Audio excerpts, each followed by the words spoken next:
O tema da nossa mensagem de hoje é o multiforme jeito de ser igreja. Vocês vão entender.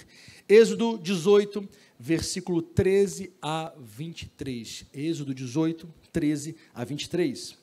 A palavra do Senhor diz: No dia seguinte, Moisés sentou-se para julgar o povo, e o povo estava em pé diante de Moisés desde a manhã até a pôr do sol. E quando o sogro de Moisés viu tudo que ele fazia ao povo, perguntou: O que é isso que você está fazendo ao povo? Por que você fica sentado sozinho e todo o povo está em pé diante de você desde a manhã até o pôr do sol? E Moisés respondeu ao seu sogro: É porque o povo vem para mim, para consultar a Deus, e quando eles têm alguma questão, eles vêm a mim para que eu julgue entre um e outro, e eu lhes dou a conhecer os estatutos de Deus e as suas leis. O sogro de Moisés, porém, lhe disse: Não é bom o que você está fazendo, Moisés. Com certeza todos ficarão cansados, tanto você como este povo que está com você. Isso é pesado demais para você, Moisés. Você não pode fazer isso sozinho. Escute agora o que eu vou te dizer. Eu o aconselharei e que Deus esteja com você. Represente o povo diante de Deus, leve as suas causas a Deus, ensine-lhes os estatutos e as leis e faça com que conheçam o caminho que devem andar e a obra que devem fazer. Entretanto, procure entre o povo homens capazes e tementes a Deus, homens que amam a verdade e odeiam a corrupção. Coloque-os como chefes do povo, chefes de 1.000, de 100, de 50 e de 10, para que julguem este povo em todo o tempo. Toda causa grave trarão a você, mas toda causa pequena eles mesmos julgarão. E assim será mais fácil para você, e eles o ajudarão a levar essa carga. Se você fizer isto, se essa for a ordem de Deus, então você poderá suportar, e também todo este povo voltará em paz ao seu lugar. Fala conosco, Senhor, através da tua santa palavra, em nome de Jesus. Amém. Quantos já conheciam esse trecho da Bíblia? Uma boa parte de nós, né? Eu amo esse trecho da Bíblia, por vários motivos. Moisés, ele se sentia responsável pelo aquele povo, e não tinha como ser diferente. Moisés foi usado por Deus para ir até um povo que estava escravo, daqui a pouco eu falo mais ou menos quantas pessoas, aproximadamente. Pega esse povo no meio de toda aquela confusão e perseguição, e pragas, e mar que se abre. Ele vai com aquele povo, e o povo reclama no meio do caminho, toda a história a gente já conhece. Moisés se sentia, na verdade, um grande paizão daquele povo. Ao mesmo tempo que ele era pai, ele era o profeta, ele era o pastor daquele povo, ele se sentia responsável por todos eles. Em síntese, tudo passava por Moisés. Talvez ele não tenha desejado isso para a vida dele, no sentido de planejado, mas ele sim era muito controlador. Não por ser um ditador, não, mas porque ele olhava aquilo e dizia: eu tenho que cuidar desse povo. Tanto é verdade que alguns capítulos para frente, é aquela parte da Bíblia que, para mim, é uma das mais tristes do povo de Israel, quando Moisés vai para o Monte Sinai, o povo fica sem nada para fazer, por isso que a minha avó já dizia, e toda boa avó diz que cabeça vazia é o quê? Oficina do diabo. Se você é avó e não disse ainda para o seu neto, diga, porque toda avó que se preza fala isso para o neto. E é verdade, o povo de Israel ficou sem Moisés e ficaram olhando um para um lado para o outro, não tem nada para fazer, vamos fazer um bezerro de ouro para a gente adorar? Então, né, você vê a que nível chegou. Moisés então desce, reassume o povo, corrige, enfim. Moisés, ele realmente se sentia alguém responsável por aquele povo, controlava, tudo passava por ele. Só que uma pessoa sozinha não tem como cuidar de 3 milhões de pessoas. De onde você tirou 3 milhões, pastor? Vamos lá. 600 mil homens saíram do Egito. Olhando aqui em volta, vocês acham que aqui tem mais mulheres ou mais homens? O que vocês acham? Óbvio que mais mulheres. E assim é em toda a igreja do planeta Terra, sempre vai ter mais mulheres do que homens da igreja. Então essa contagem de 600 mil homens, imagina quantas mulheres e quantas crianças que não entravam nessa contagem. Então, fazendo uma estimativa, ali um pouco grosseira até, a gente estima que sejam pelo menos umas de 2 a 3 milhões de pessoas, e Moisés sozinho, cuidando dessas 3 milhões de pessoas. Irmãos, é difícil lá em casa eu cuidar da esposa e 2 filhas, quanto mais de 3 milhões de pessoas, né? É difícil, irmãos, cuidarmos de uma igreja de 300 pessoas, quanto mais de 3 milhões de pessoas. 3 milhões, obviamente, é impossível. Mas lá estava Moisés fazendo aquilo ali. Ele se sentia responsável por todo aquele povo. Mas um conselho sábio muda a vida de Moisés, muda a vida da esposa de Moisés, que gostou muito da ideia, dos filhos de Moisés, de todo aquele povo e das gerações posteriores. Um conselho sábio mudou a história de toda uma geração e de toda uma nação. Em síntese, o sogro de Moisés, Jetro, disse para ele assim: meu filho, vem cá, divida a carga. E eu queria que você falasse para quem está pertinho de você isso. Fala essa frase para ele aí: divida a carga. Para de querer controlar tudo, né, Cláudio Brito? Né? Divida a carga com os outros. Esse conselho mudou a vida de Moisés para sempre.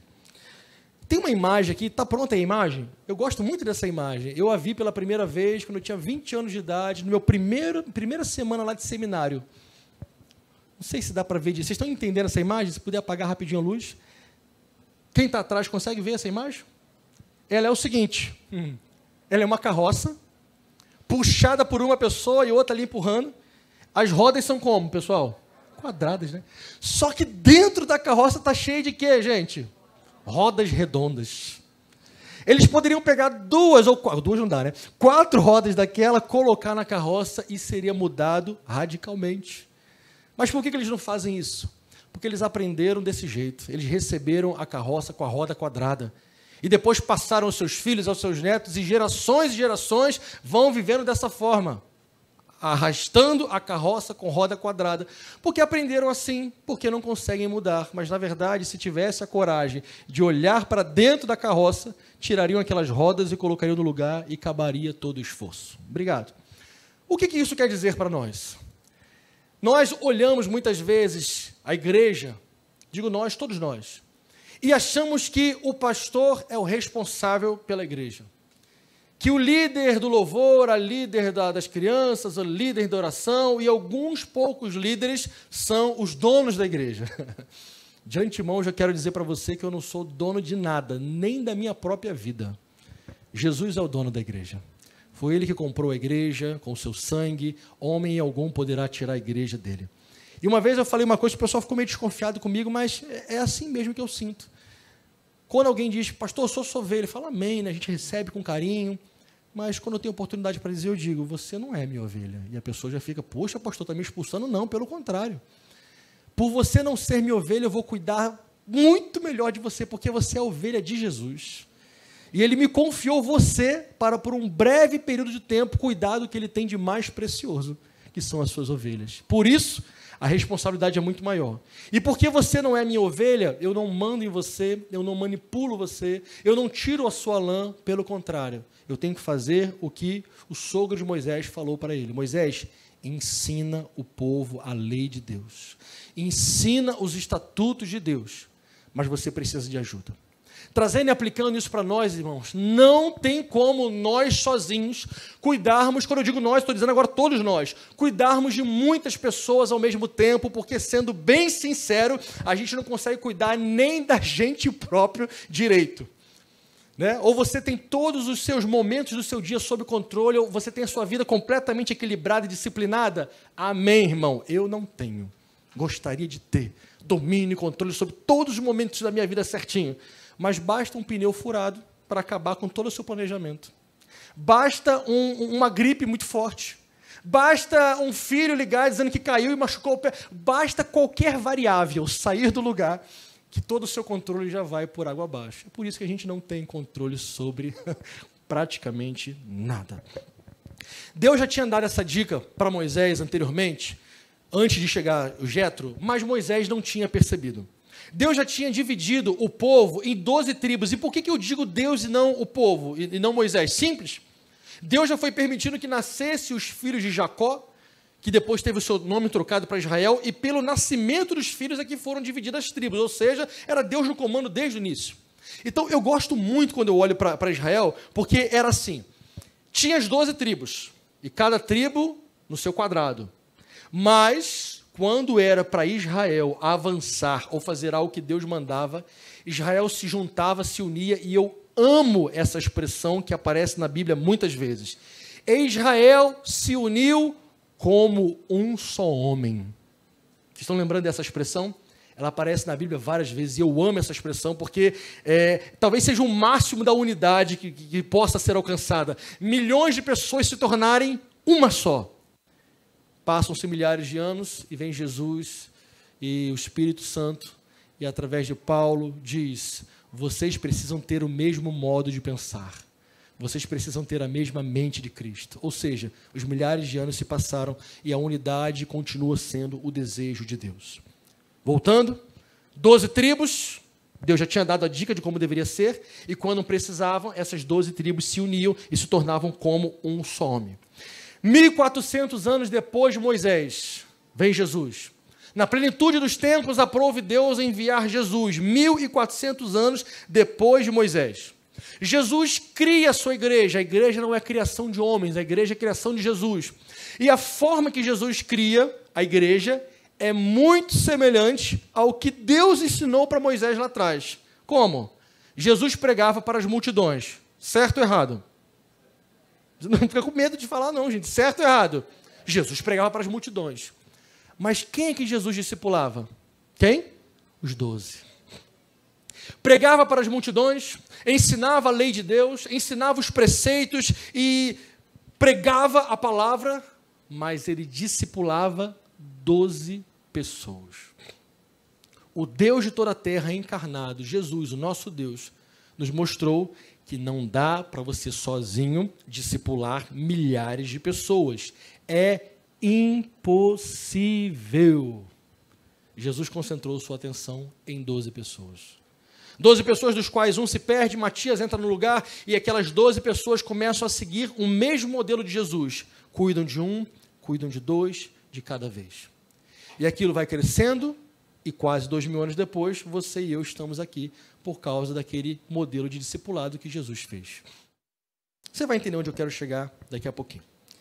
Para a igreja primitiva, irmãos, agora, quando a gente fala igreja primitiva, a gente fala daquela igreja, aquela primeira, que Jesus criou ali nos idos de 30 e poucos depois de Cristo.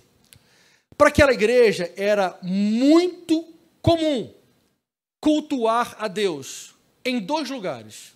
Quais lugares que vocês acham que são esses? Primeiro, aonde? No templo. Não era, obviamente, um templo como esse, mas era um templo, um lugar onde se reuniam. E qual era outro lugar que a igreja costumava se reunir? Nas casas. Vamos ler junto isso? Atos 2. Atos 2, 42. Olha o que diz a palavra. Depois a gente vai para 46 direto. Perseveravam na doutrina dos apóstolos e na 46. Diariamente perseveravam unânimes no templo, partiam pão de casa em casa e tomavam as suas refeições com alegria e singeleza de coração. O tema da nossa mensagem de hoje é o multiforme jeito de ser igreja, porque a gente não pode, como aquela imagem que eu mostrei lá no início, achar que igreja é do jeito que a gente aprendeu, dos antepassados, e tem que ser desse jeito, o pastor de terno e gravata bonitão na frente e comandando todo mundo sozinho, discipulando todo mundo sozinho, porque isto é impossível. Então, qual é o modelo certo de ser igreja? O que Jesus criou é só olhar para a Bíblia. E na Bíblia nós vemos a igreja se unindo e se reunindo de 2 formas, tanto no templo quanto nas casas. Hoje, infelizmente, irmãos, existem alguns líderes que têm não apenas um pé atrás, mas 2 pés atrás com esses grupos nas casas. Interessante é que esses grupos nas casas, ao longo das décadas, eles foram tendo vários nomes. Por exemplo, aqui na capela nós chamamos de quê? Quem sabe? Pequenos grupos. Que já, no caso dos jovens, já virou o GG, né? O grande grupo, né? Não sei quem tem acompanhado aí os grupos de jovens, o retrasado teve 50, e mania de pastor, gosta de ficar contando, ele fica lá contando as fotos lá, né? Esse agora teve quase 60, então já deixou de ser um pequeno grupo. Pastor, você não vai mexer nisso? Não, eu quero é mais que chegue a 500, mano, que a casa estoure as paredes, né? Então pode crescer e vamos para frente. Pequeno grupo pequeno, células, quem mais vocês lembram? Culto no lar, tem uma igreja lá em Manaus que chama de grupos de amizade, grupos de comunhão.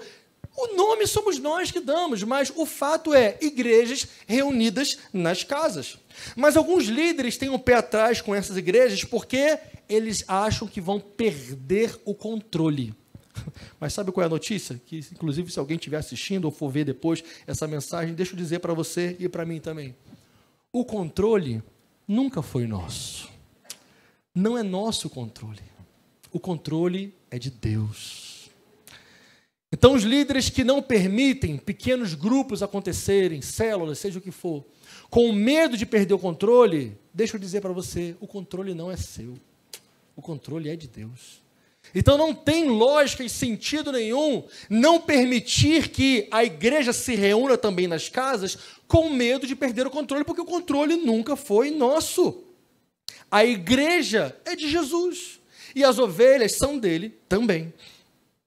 Alguns anos atrás, irmãos, eu tive uma experiência que mudou radicalmente a minha vida. E sabe que experiência foi essa? Sentar na mesa de um pastor mais velho. Claro que eu estou sintetizando demais. Mas há cerca de 3 ou 4 anos atrás, eu fui convidado para um café da manhã de pastores.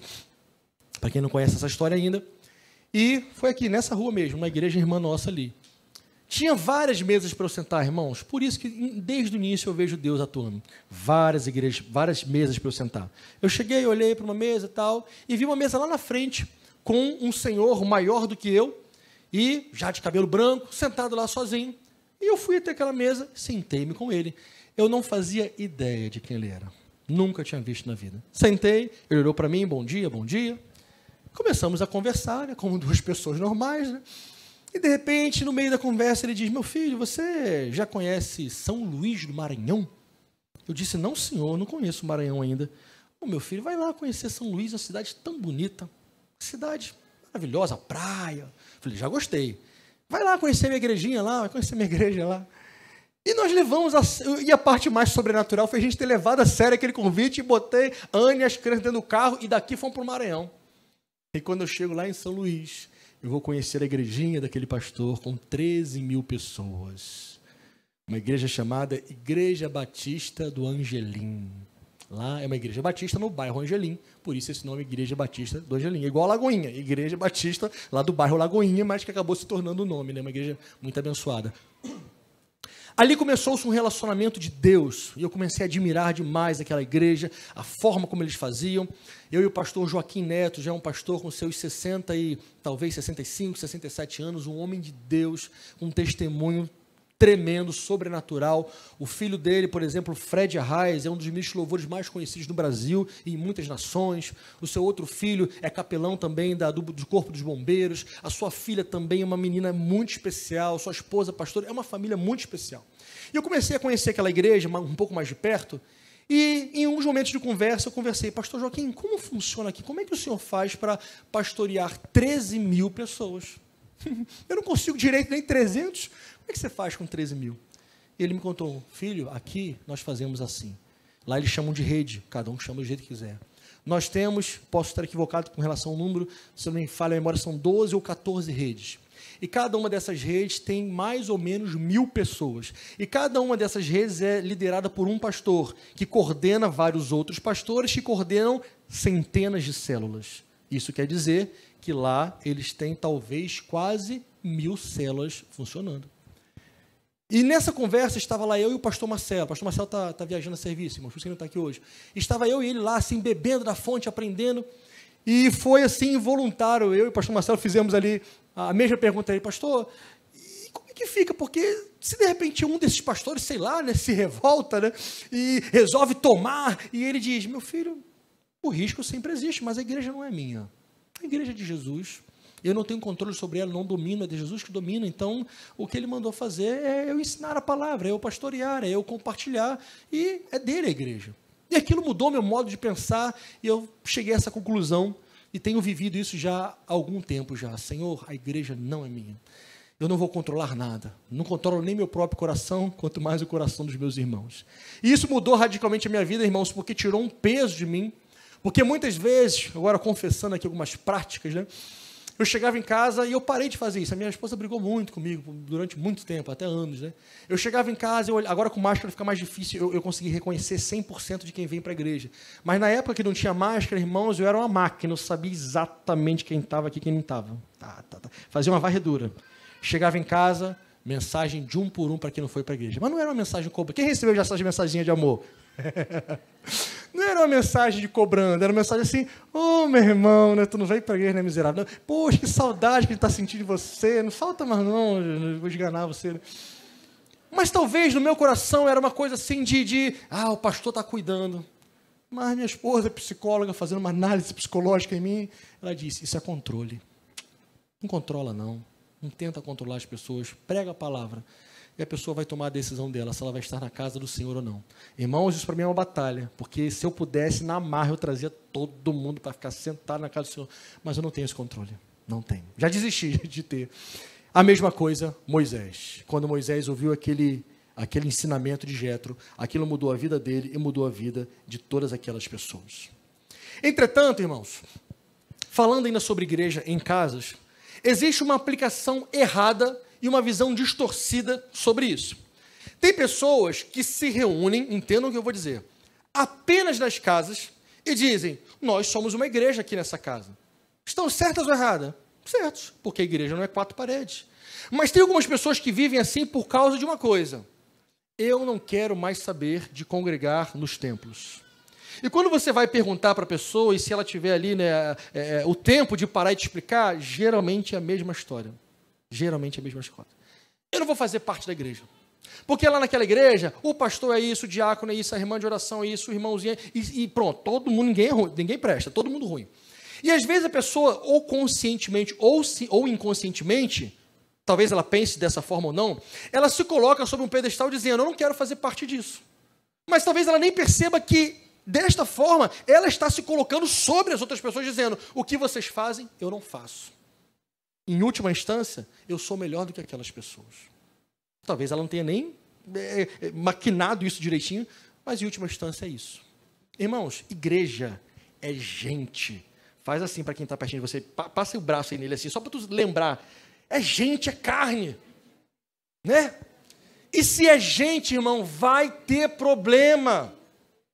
Vai ter pecado, infelizmente. Vai ter dor de cabeça. É gente, não é uma igreja de anjos. É uma igreja de gente. Diga comigo, gente. É gente, e onde tem gente, ser humano, vai ter problema. Não existe igreja perfeita. Se um dia, irmão, você achar uma igreja perfeita, não entre nessa igreja. Porque quando você entrar, você já estragou e a igreja deixou de ser perfeita. Ei, pastor, misericórdia. Né? Mas é real, meu irmão. Às vezes a gente fica procurando a igreja perfeita, que tudo bonitinho. O visitante, vocês visitantes estão vindo, vocês vêm, é um negócio bonito, o pessoal cantando, tá tudo certinho, cadeira bonita, tá, beleza. Quando você começar a vir com mais tempo, tu vai começar a ver as falhas, que o negócio está quebrado ali, o ar-condicionado que não funciona, estou dizendo só nível estrutural. Tu vai começar a ver que não está limpo do jeito que deveria estar, que faltou o negócio, e com mais tempo tu vai perceber que os problemas das pessoas também. Tu vai perceber que o pastor é meio esquisito, alguma coisa, o irmão da oração é meio doidinho. Tu vai começar a perceber que, né? Ô, Jesus, a gente é gente, irmãos. E isso, para mim, é a coisa mais linda da igreja. Um ajuntamento de pessoas imperfeitas que, pela graça de Deus, são usadas pelo Senhor para trazer a presença dEle e fazer coisas maravilhosas na cidade, no bairro, no estado e no país. Não tem palavra melhor que defina isso do que graça. Diga comigo, graça. A igreja só existe por causa da graça. Não tem outra explicação humana a não ser graça. Como é que um ajuntamento de pessoas imperfeitas consegue atrair a presença do Senhor e, pela autoridade do nome dEle, realizar milagres, sinais, prodígios e salvação de vidas? Tudo é pela graça. Então, reunir-se somente nas casas é um outro extremo. E não querer saber desses ajuntamentos de igreja é um extremo errado. Porque a igreja, ela fica incompleta quando ela se reúne somente no templo, e ela também fica incompleta quando ela se reúne somente nas casas. Porque uma igreja, o multiforme jeito de ser igreja é reunir-se no templo e reunir-se na casa, não como sendo coisas diferentes, mas como sendo uma coisa só. Nós, irmãos, não temos apego a paredes, a instrumentos, aquela cruz, essa cruz de madeira é um barato. O irmão Sérgio fez uma peça de crianças no primeiro ano da capela. Fez assim, rapidinho, lá no quartel, né? Fez lá, cortou, tal, passou a lixa ali. Está aqui com a gente há 7 anos. A gente sacraliza isso? Claro que não, irmão, não tem nada sacralizado aqui, né? Eu costumo dizer que quando se aprover o Senhor Jesus vir nos arrebatar nesta geração, e eu oro que seja, isso aqui vai ficar para o anticristo usar. Ô, pastor, falei alguma coisa errada? As cadeiras que a gente sofreu para comprar, irmão, foi caro esse negócio de cadeira. Vai ficar aí para o anticristo usar, irmão. E pastor, pega leve, mas é sério, irmão. Vai ficar. Então não tem por que a gente sacralizar as coisas. Santos são os filhos de Deus. Agora, que bênção é que Deus nos deu esse templo maravilhoso para nos reunirmos. Então, não tem por que nós não nos reunirmos. E eu vou explicar isso melhor um pouquinho mais para frente. A igreja, ela é um organismo vivo. Ela tem momentos que precisa atuar de forma mais global e tem momentos que ela precisa atuar de forma pequenos grupos. Tem momentos em que a igreja precisa ser como Israel era, um só homem juntos. E tem momentos que a igreja precisa ser 3, 4, 5, 6 pessoas. Tudo isso acontecendo ao mesmo tempo. O que é mais importante? Reunir-se no templo ou reunir-se nas casas? Não tem mais importante, porque isso é a mesma coisa. Estão interligados. Culto no templo, culto nos lares. É uma coisa só. Lembre-se sempre de Atos 2, aquele segundo versículo que a gente leu. E perseveravam no templo e partiam pão de casa em casa. Tudo ao mesmo tempo. Na igreja, irmãos, por exemplo, agora falando de templo, falando desse ajuntamento maior, é um excelente local para nós, por exemplo, usarmos os nossos dons para servirmos uns aos outros e o corpo de Cristo ser edificado. Então, por exemplo, uma pessoa que decide apenas cultuar a Deus, na sua cabeça, do seu jeito, na sua casa, definitivamente o seu cristianismo vai ser muito limitado. Ela não vai ter contato com gente, logo ela não vai ter problema. E logo, se ela não tiver problema, ela vive um cristianismo utópico. Um cristianismo de fachada, porque o cristianismo de verdade é você fazer igual Jesus, andar com gente, com Pedros, cara cabeçudo igual Pedro, e você discipular, e você ensiná-lo a buscar, e depois ver esse cara fazer o que Pedro fez, ser cheio do Espírito Santo, e começar a fazer coisas grandes em nome do Senhor. Igreja é isso, é você andar com gente. Então, quando uma pessoa está em casa, ela não consegue exercer muitos dos seus dons, ela não participa, por exemplo, desse momento tão lindo que é nós juntos ceiarmos como um só povo. Não participa de vários momentos congregacionais, não tem esse momento em que a igreja toda junta está adorando e louvando o Senhor. A palavra diz que Deus habita em meus louvores, então, claro que pode habitar ali no secreto em casa, claro que pode, mas que momento maravilhoso e poderoso é quando a igreja se une para adorar o Senhor. E quem não experimenta isso, definitivamente, está deixando de viver o cristianismo completo na prática. Entretanto, a pessoa que vive somente no templo e não vive também a igreja nas casas, tem o grande risco de viver o que muitas das pessoas vivem, que é ir para a igreja assistir culto. Inclusive aqui na capela nós já até estamos tentando mudar esse linguajar. Nós não viemos até aqui para assistir culto. A gente vem aqui para quê, irmãos? Prestar culto. Você que está me assistindo online, um abraço, um beijo para você. Mas eu quero dizer que o culto online, eu tenho minhas ressalvas. Nós transmitimos aqui o culto online porque nós queremos que, nós temos que usar sim as ferramentas que temos, a mídia. Satanás usa a mídia para vomitar o seu esgoto espiritual. Nós vamos usar para diluir a palavra do Senhor para que alcance muitas pessoas. Só que, principalmente com a pandemia, isso gerou uma coisa ruim, que foi as pessoas que cultuavam, na cabeça delas ali, somente em casa, sem se envolver com a igreja. E isso na cabeça delas era uma coisa maravilhosa, porque ela podia assistir o culto deitadona ali no sofá ou na cama, comendo pipoca, né? E na hora da oração, a pastora Adriana lá suando, fazendo oração, Senhor, e a pessoa em casa comendo pipoca, amém, Senhor. É assim mesmo, Jeová. Por aí, Senhor. Fala aí, Senhor. Não, trouxe dele. Pois é. Ô, Senhor. Então criou-se uma espécie de literalmente pessoas que não prestavam mais culto, mas assistiam culto igual assiste o cinema. E de repente a pessoa está ali assistindo o culto, aí chega um WhatsApp, a pessoa olha, e chega um videozinho engraçado, ela pega, ri, aí volta a pregação, né? E tornou-se normal isso. É por isso que eu digo, irmão, se você pode estar na casa do Senhor, meu irmão, esteja.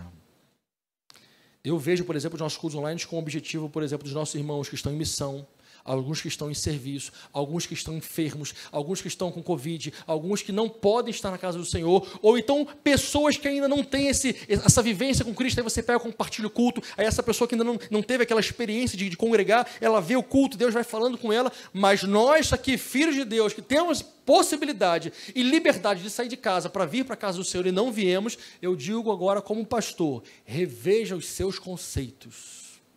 Porque é importante, sim, estar na casa do Senhor. Uma última coisa sobre isso. Irmãos, vocês sabem, tem cristãos no mundo inteiro que estão sendo severamente perseguidos simplesmente por dizerem ser cristãos. E se você não acredita nisso, e se você tiver sangue frio, se você fizer algumas 2 ou 3 buscas no Google, é capaz de você achar com muita facilidade vídeos de cristãos sendo degolados, decapitados, mortos, trucidados, simplesmente por serem cristãos. Aqui no Brasil, você tem toda a liberdade de sair com uma camisa escrita, eu sou cristão, sair com uma Bíblia gigantesca e ninguém vai bater em você por causa disso. Talvez uma zombaria ou outra, né? Isso não faz diferença nenhuma na sua vida, mas você tem toda a liberdade para sair de casa e para adorar o Senhor, enquanto cristãos na China, enquanto cristãos na Coreia do Norte, enquanto cristãos na Colômbia, enquanto cristãos na Índia, enquanto cristãos em muitos outros países, têm que se reunir quando conseguem, escondidos em cavernas, em lugares subterrâneos, a todo momento correndo risco de vida de serem ou mortos, ou presos, ou torturados, ou uma série de coisas. Pastor, eu não acredito muito nisso. Irmão, pesquisa. Você vai descobrir que isso é mais real do que você imagina. Aqui, na América do Sul, aqui, no nosso quintal, cristãos estão sendo perseguidos na Colômbia, aqui, nossos vizinhos. Perseguidos severamente. Lá na Colômbia, tem igrejas gigantescas. Movimento celular, por exemplo, a nível forte também, além de na Coreia do Sul, também foi na Colômbia que se espalhou para o mundo. Então, ao mesmo tempo que a Colômbia tem sido o lugar onde Deus tem feito coisas tremendas, lá também cristãos estão sendo perseguidos. E aqui no Brasil, irmão, você tem liberdade para sair da sua casa, para vir para a casa do Senhor, e você não vem. Eu não consigo entender isso, nunca vou entender. Mas Deus já tratou no meu coração e me relembrou que é uma decisão pessoal e que eu não vou ter controle sobre isso. Amém. Tirou um peso das minhas costas. Glória a Deus. Falando agora sobre os pequenos grupos, do nosso caso nós chamamos aqui de pequenos grupos, outros lugares chamam de células, seja lá qual for o nome. Deixa eu só lembrar, por exemplo, alguns ganhos poderosos que nós temos quando as igrejas também se reúnem nos lares. Por exemplo, detalhes sobre pessoas não passam despercebidos. Olhando aqui, irmãos, eu conheço talvez 90% de vocês e arrisco dizer que sei o nome de 90% ou mais. Mas eu não sei a data de aniversário de todos vocês. Não sei mesmo, né? Às vezes eu esqueço o aniversário até da minha mãe. Senhor, que pecador. É verdade, irmão. Confessando pecado. Num pequeno grupo, dificilmente isso vai acontecer. Num pequeno grupo, os detalhes sobre pessoas não vão passar despercebidos. A pessoa vai se sentir valorizada, amada, porque ali naquele pequeno grupo, todo mundo vai saber, ali, pelo menos as datas de aniversário do outro, vai chorar com a dor do outro, vai se alegrar com a conquista do outro. E às vezes, no templo, coisas estão acontecendo na sua vida e às vezes as pessoas nem sabem, às vezes nem o pastor sabe. No pequeno grupo, geralmente, coisas assim não acontecem. Quer ver uma outra coisa? No pequeno grupo, você desenvolve amizades mais sólidas. Aqui no templo, às vezes, irmãos, você senta do lado... Vamos fazer um teste. Dá uma olhadinha para o seu lado. Vê se você sabe o nome de quem está do seu lado, à direita ou à esquerda. Faz esse teste.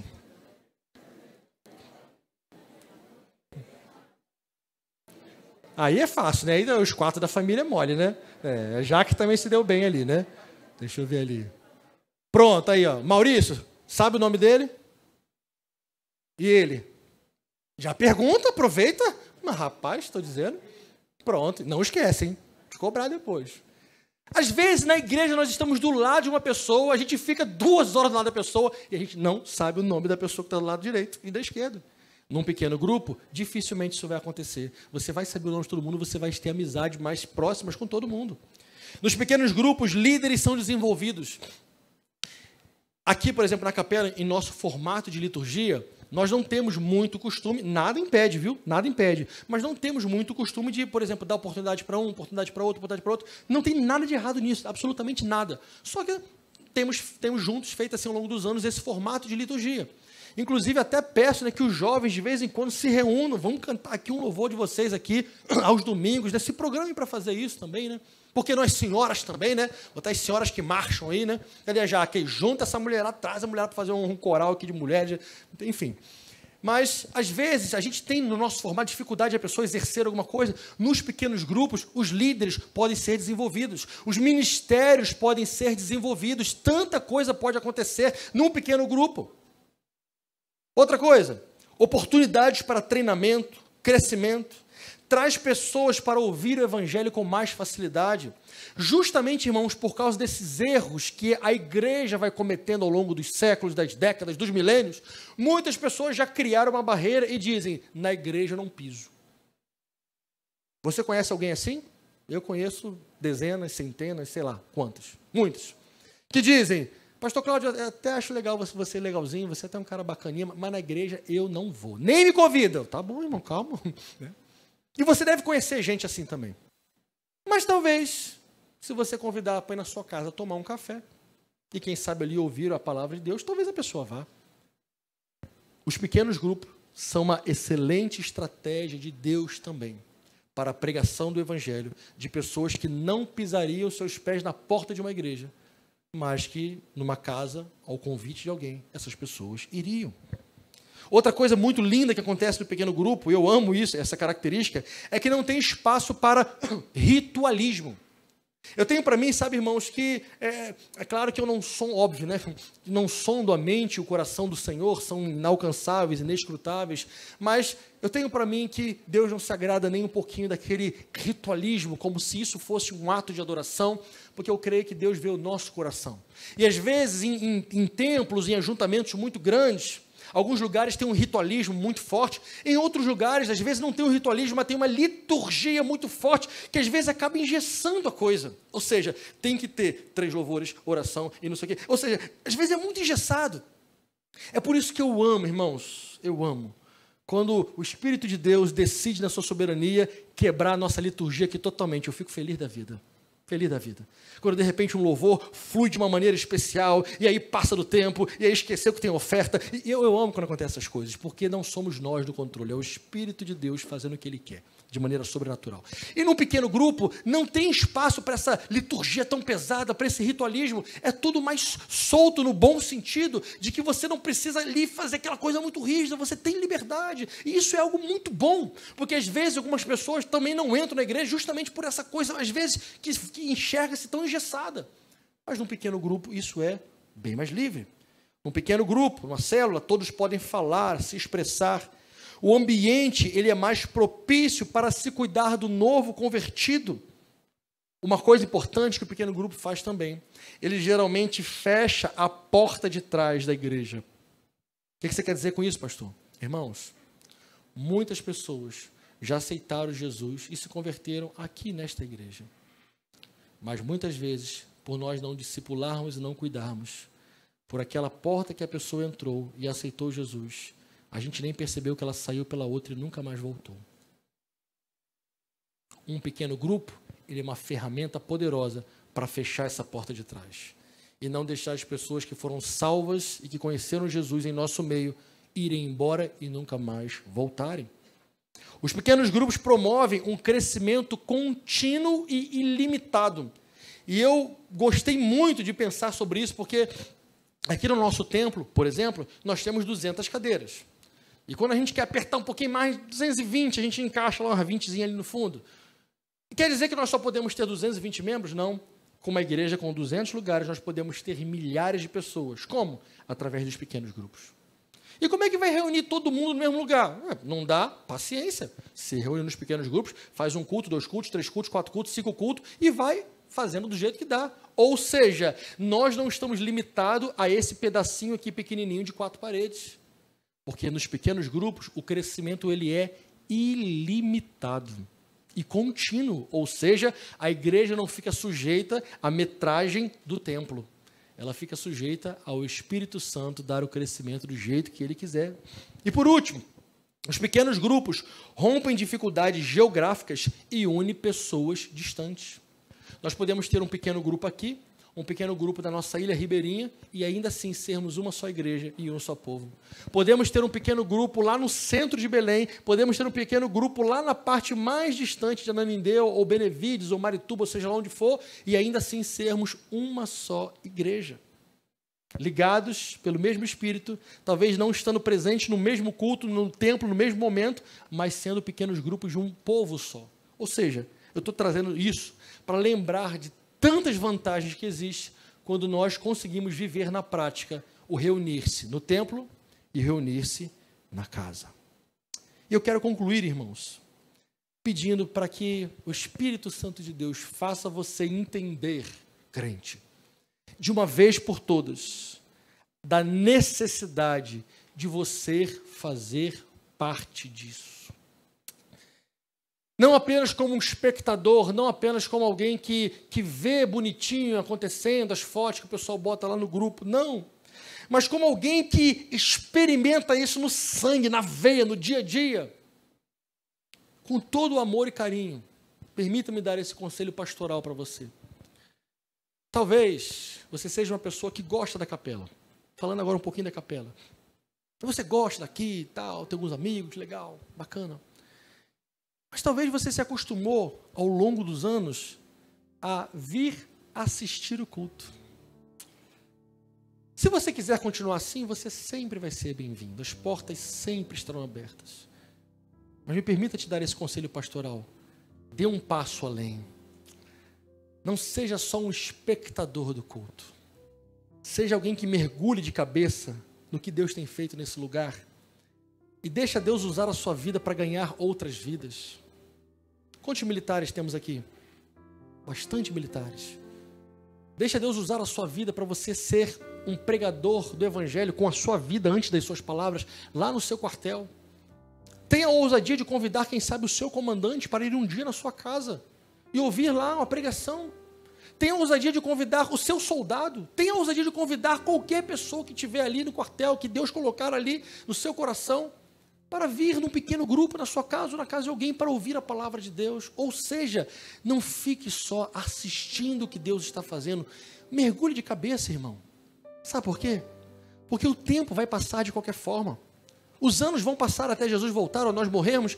E o que você vai fazer nesses anos é uma decisão que você tem que tomar. Ver a vida passar, como diz o cantor, vida leva eu, né? Deixa a vida me levar, a vida leva eu. Ou você mergulha de cabeça e diz, Senhor, me leva junto no que o Senhor está fazendo. As águas que o Senhor tem lançado naquela igreja, ou seja, onde for, Senhor, me leva junto. Eu não quero ficar na beira do rio olhando que coisa linda que Deus está fazendo. Eu quero mergulhar de cabeça e não ficar com água apenas no tornozelo, no artelho, nos lombos. Eu quero mergulhar de cabeça, porque quando você fizer isso, irmão, a autoridade do nome de Jesus, eu te digo, você vai ter a vida mais feliz que alguém pode ter. Mas enquanto você ficar na beira do caminho, você só vai ver as coisas passando, Deus fazendo, vidas sendo abençoadas, e você não está participando de nada disso. Eu não tenho poder para fazer você viver isso na marra, não tenho. 16 anos de pastor que eu tenho, nos meus primeiros anos de pastor eu tentei, irmãos, na marra. Abrir a cabeça de algumas pessoas e botar, foi perda de tempo, foi um aprendizado. E hoje eu aprendi que eu não tenho esse poder e nem essa responsabilidade. A minha função é semear a palavra de Deus. Cuidar daqueles que eu puder cuidar. Mas a decisão mais importante vai ser sua. Abrir o seu coração ou não. Mergulhar no rio de Deus ou ficar do lado de fora só assistindo.